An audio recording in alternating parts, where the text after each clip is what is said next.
Here are two things I'm going to demonstrate right now. I have pre-mixed some blue paint and some red paint for the two techniques I want you to try.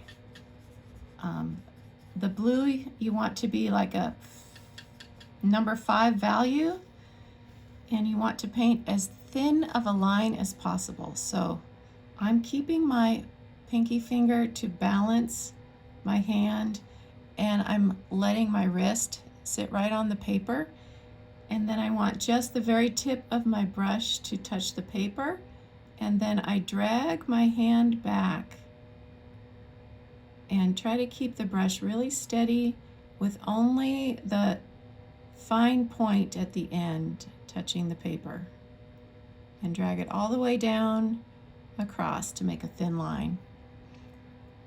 Now with the thick and thin line, get some red paint on my brush.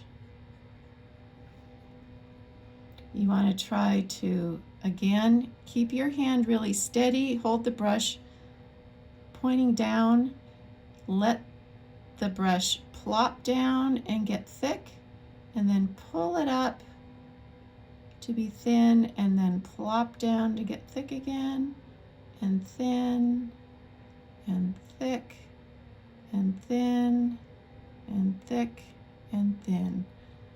I feel like I didn't load the brush very well with paint that time, so I'm going to try to make it this time have a little more paint in the brush. I'll go very thin and then pressure on to thicken it. Pressure off to thin out the line, pressure on and off, on and off. Okay, so those are those exercises.